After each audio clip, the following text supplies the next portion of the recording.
Good morning, everyone, and thank you for joining our use case study of Legisway called Mastering Change Management. Today, we are going to discuss this topic because it is extremely important for a successful implementation of a CLM platform like Legisway, and it offers many benefits. But why is it important to talk about it? It is because without the right strategy, change can face resistance. And in this webinar today, we will show you how to leverage change management to successfully establish digital contract processes in your legal department.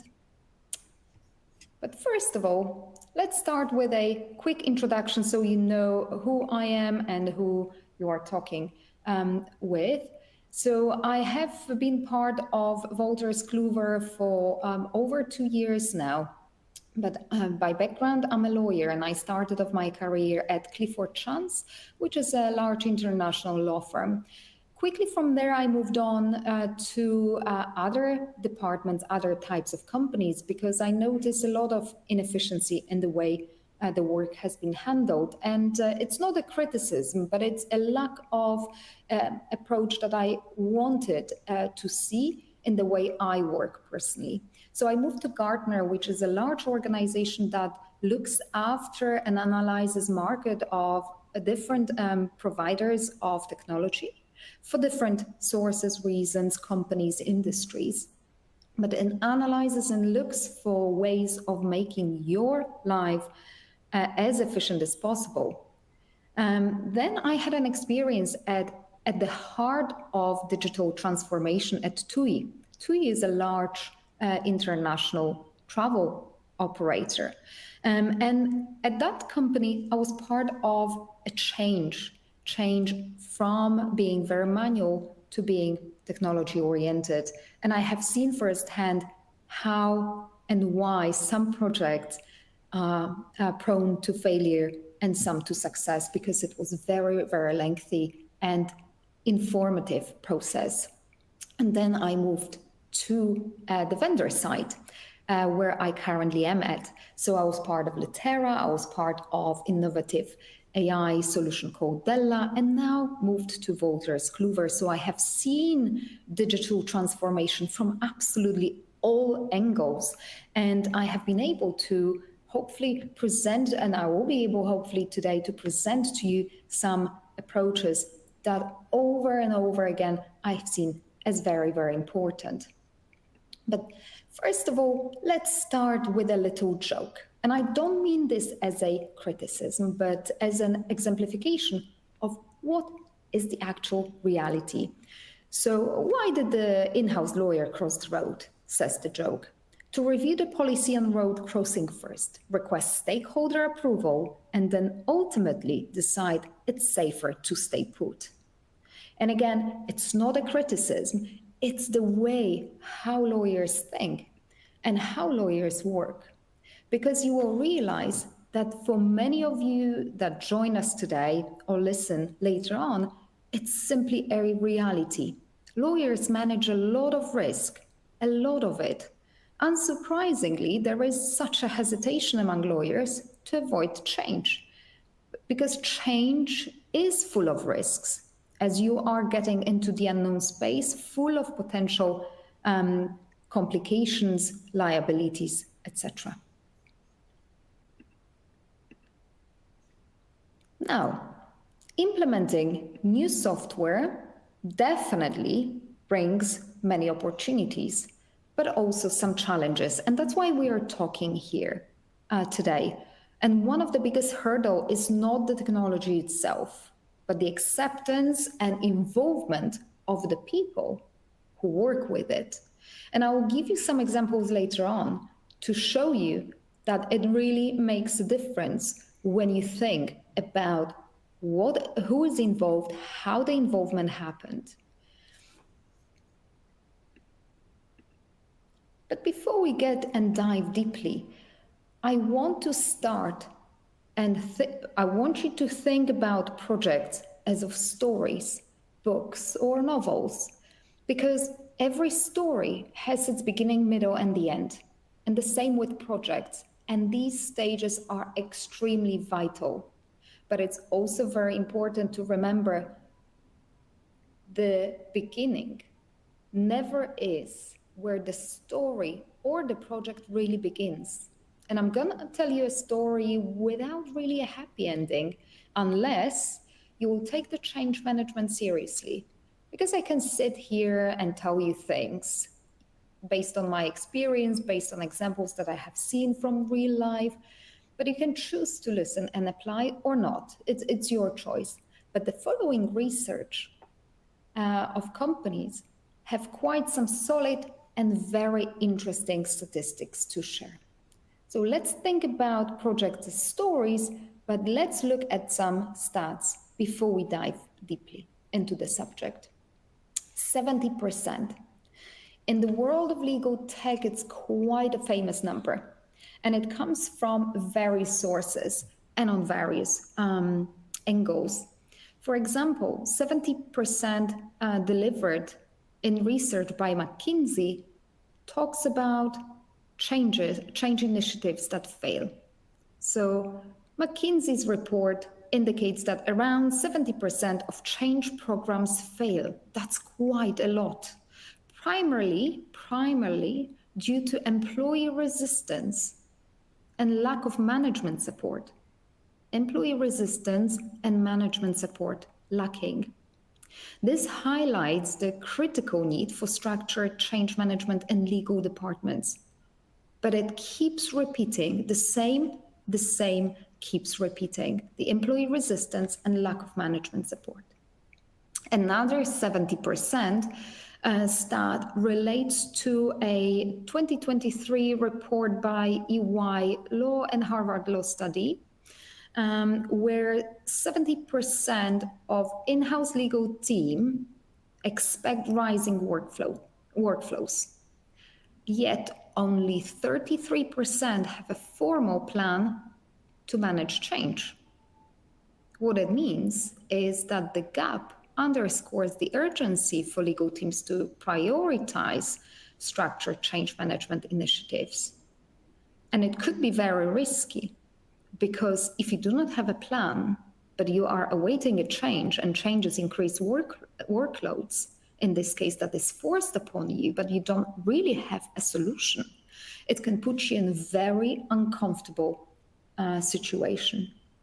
So I have a very optimistic statistics issued by 2022 Gartner report, so a place where I was employed previously, which says this time not 70, but 50% can be achieved as legal tech adoption can boost efficiency by 50%.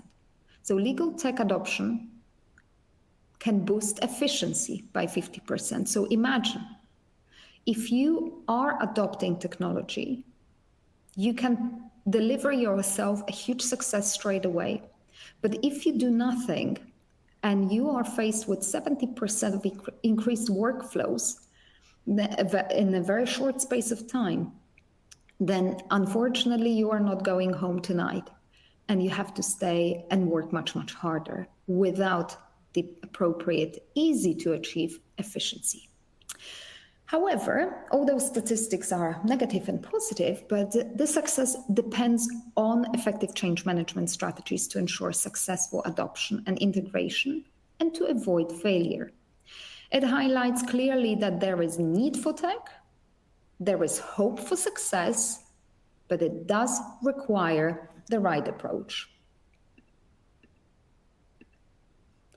So let's start to look at our story or project from the end, because this is worth a lesson. Projects fail halfway through or at the end. They don't fail at the beginning. So let's look, why do legal tech projects fail? So it will be easier for you to understand what to focus on and what really matters, what makes a difference. First of all, lack of communication and unclear expectation. It keeps repeating on and on in these examples that I keep seeing in my daily work, that I have seen in the past being part of project management. So let's take an example where in a company, a new legal tech platform was introduced without adequately informing employees. There was a need for a change, the technology was adopted, but the information was scattered and not delivered to everyone. This led to a confusion and resistance as employees didn't know how the new technology would affect their work and what they could achieve with it. So having clear communication is really the key. Another reason why legal tech projects fail is the fear of increased complexity and loss of control. So let's take a team of lawyers in company X. By the way, I don't mean Twitter here, just a random company Y, Z,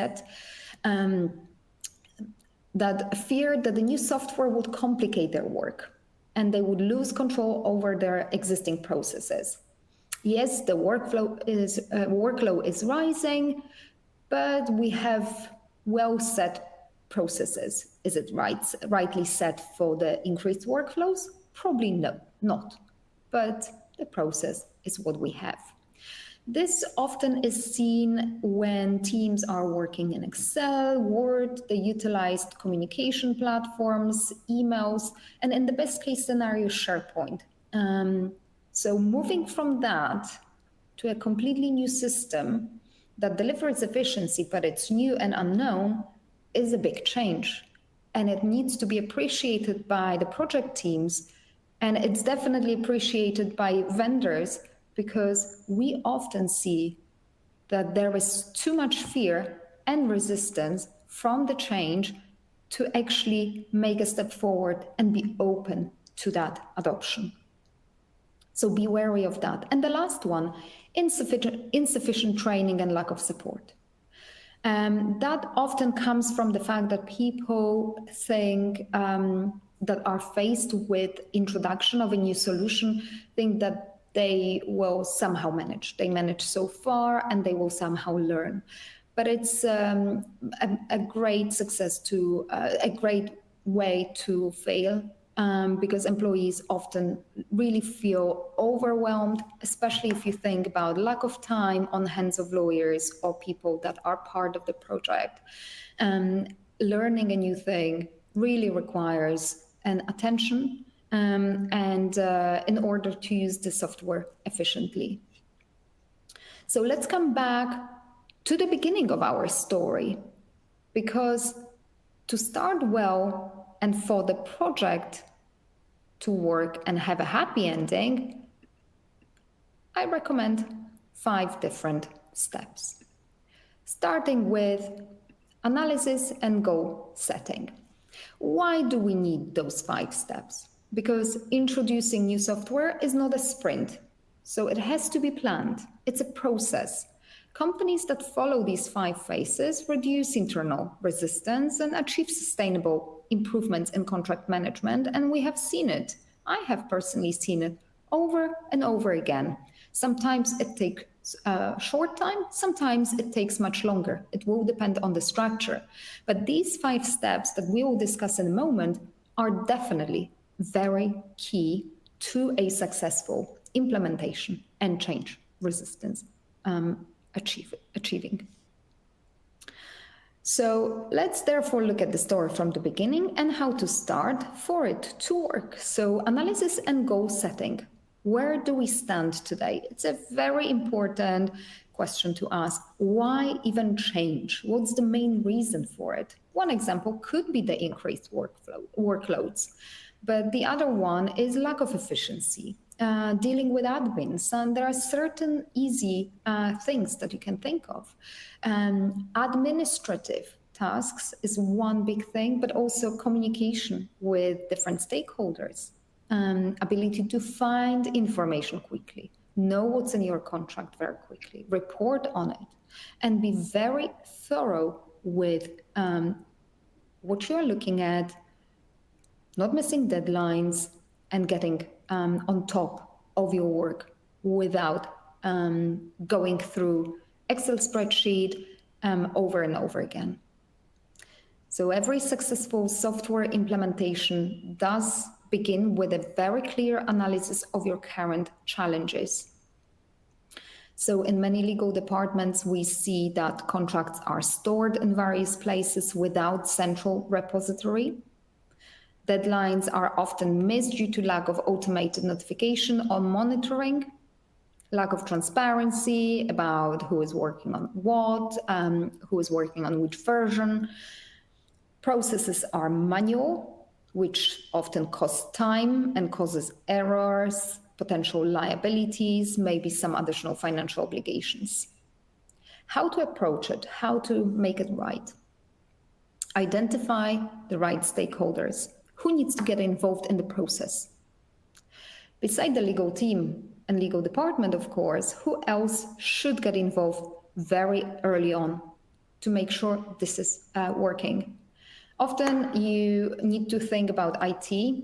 Sometimes IT hold budget. Sometimes they need to be involved in terms of additional integration or to help us with smooth implementation of the solution. Sometimes compliance, procurement, often senior management need to be involved, someone from senior management, because it is essential to know who holds the budget, who is the final decision maker. And because without them, the project will not move and will be a huge waste of time on those who are truly seeking change but do not have the budget or are not decision makers. So involve those individuals very early on in the process. And define goals. How do we want to improve our contract processes? What KPIs will measure success? What does really matter? How do we involve teams from the beginning? Sometimes it could cause the biggest issue. How do we sell it? How do we sell our idea to be more efficient to somebody whose ideas about growing a business lies in a completely different zone? But these goals will be heavily dependent on your individual company, its structure and processes and who is who. So think about it thoroughly. The second point focuses on strategy and communication. So this phase 2, how do we bring everyone on board? The biggest hurdle is not the software, but people. So it keeps coming back as a theme, but it's a really big theme. And you can try and avoid it, but it's unfortunately, people are involved in it. People run it, people use it, people manage it. It is all about the people. And if people don't approve, this goes to nowhere. In many cases, software implementation fails not because of the technology, but simply due to poor communication. So address fears and resistance early. Why does Legisway, as an example of a vendor, what does a Legisway mean to lawyers' everyday work? What does it change, not for lawyers themselves alone, but for the business? How does it replace work or specifically support teams? What benefits do employees have directly? What company benefits from when such a solution is improved? Will they get very clear overview of their financial performance based on contract? Will they know straight away the liabilities and risks that the company is facing? What's important? What needs to be addressed? Set communication strategy. Why? What is the goal of the change? How? What steps will be taken? When? What is the specific timeline? Be very clear about that, as more often than not, stakeholders have different scattered agendas and deadlines are easily missed if not everyone is on the same page. CFO will have a completely different agenda, different expectations. It's procurement, cost cutting. Legal team have the tool as quickly as possible to address their admin problems and inefficiencies. So every single one will have a different agenda. Be mindful of that. It's not only you who work on this project, so you need to be aware. Best practice here is a regular update meeting about the introduction which helps avoid misunderstanding, ensure transparency. People can ask questions, people can set their expectations. So having a written document that's shared with every stakeholders regularly, indicating clear high-level steps, but clear, and timelines is key. Often projects fail because the timelines are missed, the budgets are missed, end of years, different projects step in halfway through, priorities change. So having very clear agenda, timeline is key. That is shared obviously with everyone. Now, the third stage, piloting and onboarding.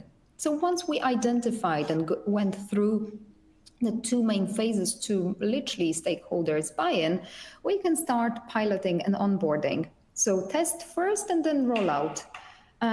Select pilot groups. So do not do a large project. Start small. Before rolling out software to the entire department, it makes sense to start with a smaller pilot group who are mostly involved. The group can gain initial experience and provide improvement suggestions. But above all, a group that understands the business and requirements. So something that I mentioned just before, understanding what's in the minds and expectations of different stakeholders, the CFOs, the CEO, the head of legal, the procurement, they all have different expectations.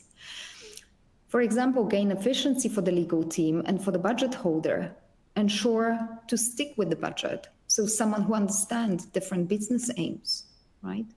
So someone will be very precious about the budget, someone about efficiency. And these are completely different aims.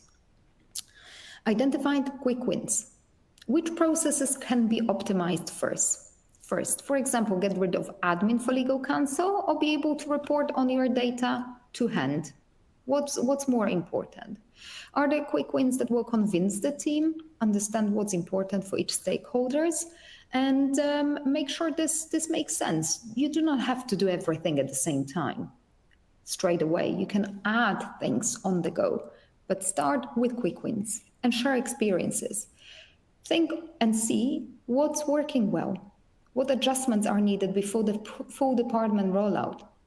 Be very close and listen clearly to people's feedback and suggestions. The fourth part is training and support. And something that we mentioned where projects often fail because people think, oh, I'll just get on with it. But often you don't, because you are following a certain rhythm of your daily work and you keep forgetting, pushing the priority of adopting such a tool to the latest stage and then eventually not do anything with it. And this is where projects often fail as well. So training and support is important. The software must be lived. It cannot just sit on a pillow on the side of a couch. It must be lived. It must be utilized. Training is crucial, and every vendor does provide training. So utilize it to the benefit of everyone. Make sure that everyone joins. Many software implementations fail because users feel unprepared. Comprehensive training concepts helps. First of all, with hands-on workshops, for example, learning directly how to work with our solution Legisway by using our training team, by using our implementation consultants, attending different workshops that are ad hoc, or using material that is provided to you in a written format. Establishing super users. So that's, again, quite important. Could be one or two people, but these experienced colleagues support the team internally. So they get full training and how to train others. Build support structures. Who helps with everyday questions? If you have a problem, who is within your organization to help and within Legisway to help? Think of those aspects because they could really make a huge difference to you and your success. And the last, but not least, optimization and success measures. This is also very important, often neglected heavily because measuring success can be difficult, especially with different people having different agendas. But define KPIs for success management because it is important to provide a use case study or a business case based on what you have been doing. It's not getting a solution for the sake of it. It is for a reason. You are getting it for a reason. And that's coming back to stage one, our analysis. Why change? We know why we want to change. Maybe we want to save time on doing admin. Then try the solutions, give you reports. You are able to track your KPIs. Has your contract completion time been reduced by X number of hours, minutes, percentages? Try and calculate those things by using the reporting in Legisway, for example. How many errors of risk or liabilities have been reduced by getting automatic alerts of upcoming contract renewals that are not missed, that are up to date? Has the transparency improved? Are stakeholders working nicely together now? Are you working on single version? Are you collaborating in one document concurrently? Or is person X working on version 1.2 and person Y is working on version 1.4? Regular check-ins are important. What's working well? Keep asking for feedback.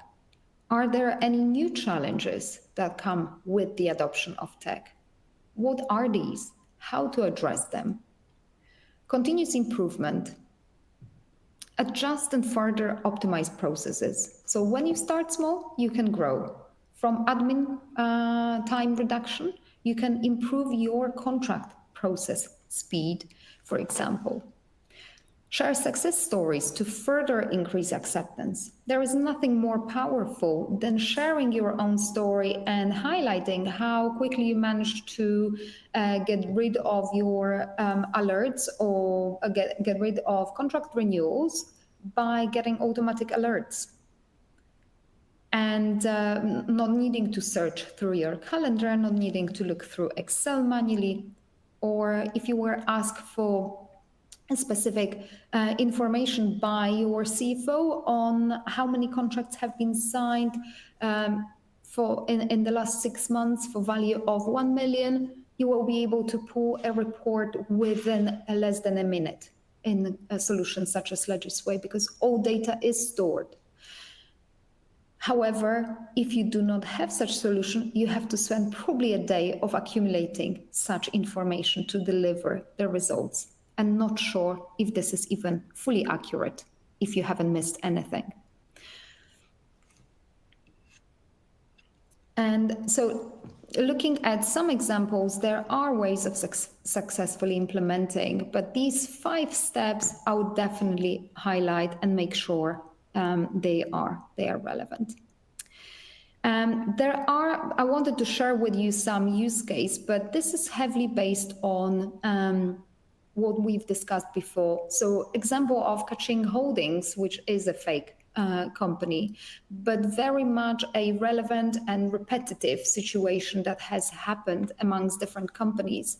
Companies suffered with missed contract deadlines, errors from manual document management have been present, and skeptical employees towards new solution, the most common option.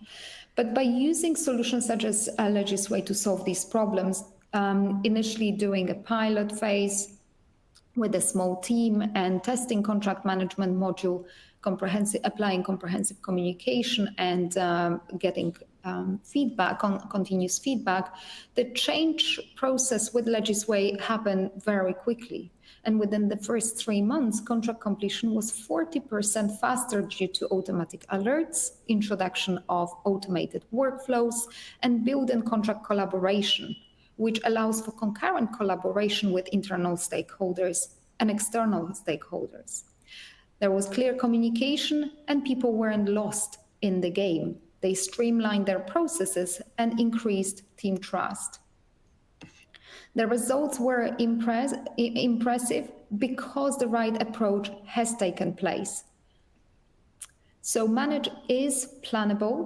change management is plannable, but with the right strategy, the right introduction of Legisway or any other solution will be a success, but it needs to be supported by the common goal.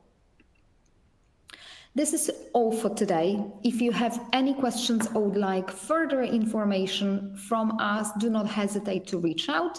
But we would like to thank you so much for attending today and joining us, hopefully, for a successful journey into change management.